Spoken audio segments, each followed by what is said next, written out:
Bonjour. Alors, cette semaine, c'est un peu particulier parce que c'est la première fois que je vais faire un article vidéo. Ah, faut bien une première fois, n'est-ce pas? Donc aujourd'hui, je vais vous parler de la définition d'un apprentissage efficace. Qu'est-ce que c'est? Parce que c'est bien gentil, on en entend beaucoup parler, mais au final, on ne sait pas trop ce que c'est, comment ça fonctionne. Alors, moi, je vais vous faire voir quelque chose. Enfin, je vais d'abord, avant de vous montrer, je vais vous raconter une histoire vraie, attention. Je vais vous parler de ma maman. Elle était comptable dans une grande société. Et, euh, et un jour, alors qu'elle arrivait à son travail, elle a trouvé un espèce de gros machin, plus ou moins blanc jaunâtre, hein, qui était sur son bureau. Ça vous parle un petit peu ce que je vous raconte, hein? Peut-être pour les gens de ma génération. Et oui, elle avait sur son bureau un ordinateur. Ça prenait beaucoup de place à ce moment-là, les ordinateurs. C'était les premiers ordinateurs de bureau qui arrivaient. Donc elle va voir son patron et elle lui demande, mais c'est quoi ça? Elle lui dit, ben justement, vous avez le premier ordinateur de la maison et j'ai décidé que ça serait pour le service comptable. Vous allez pouvoir faire toutes vos payes dessus. C'est génial, non? Oui, ça marche comment? Ah ben je sais pas.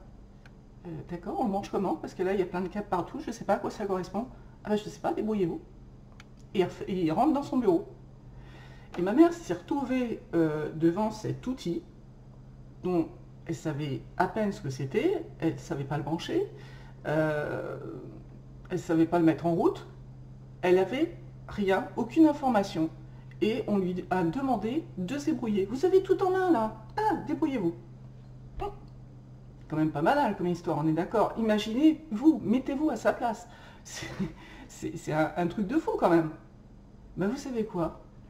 On nous a tous fait la même chose à un moment donné ou un autre de notre vie. À l'école. Eh oui, à l'école.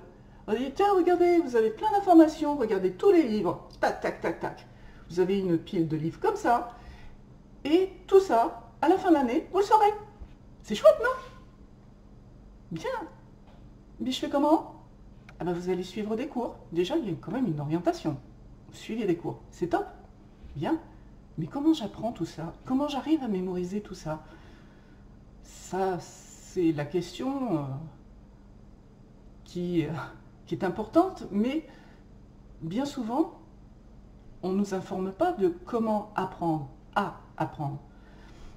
Et la définition d'un apprentissage efficace, on ne vous l'apprend pas non plus. Et c'est bien dommage, parce que ça nous faciliterait grandement la vie. Si j'avais su ça plus tôt, franchement, ça m'aurait bien servi, quoi. Alors maintenant, je vais vous raconter une autre petite histoire. J'aime bien les histoires. Je suis très histoire. Imaginez que votre rêve dans la vie, c'est de construire votre maison, la construire de vos propres mains. Donc vous farfouinez sur internet et vous trouvez une maison en kit, exactement celle que vous voulez. Superbe, c'est génial. Et vous la commandez. Vous êtes super heureux parce que enfin, là, c'est aujourd'hui où vous recevez votre nouvelle maison, tout en kit. Vous avez tout le matériel partout. Ça vous rappelle quelque chose? Effectivement, vous checkez, vous avez tout. Parfait. Ouais, mais il y a juste un petit détail qui est problématique quand même, c'est qu'il n'y a pas de plan de montage. Et ça, c'est compliqué. Vous voyez où je veux en venir? Très bien. Alors, en fait, vous êtes un peu comme ceci.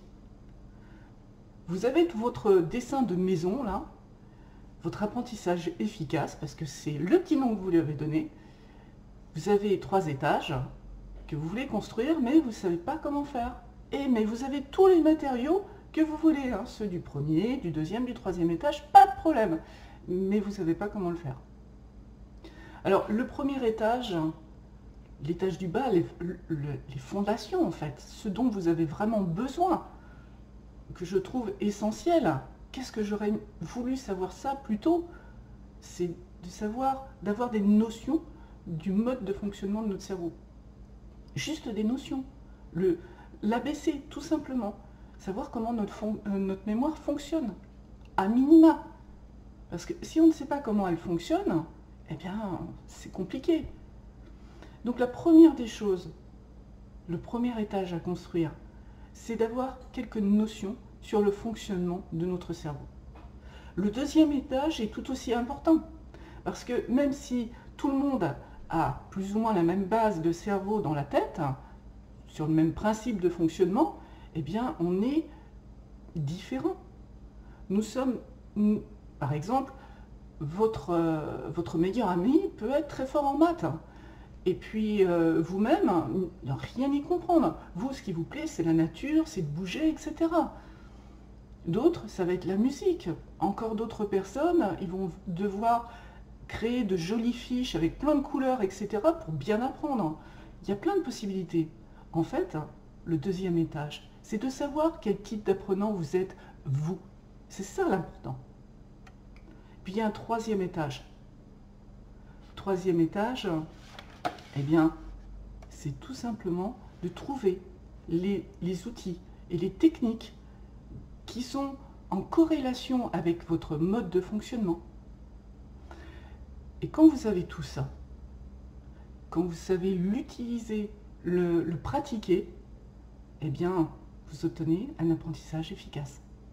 C'est tout simple, mais il faut le savoir. Voilà. Bah, écoutez, j'espère que ce nouveau format que j'essaie d'articles vidéo vous plaît. N'hésitez pas à me le dire dans les commentaires. Je vous souhaite tous une excellente journée. Au revoir.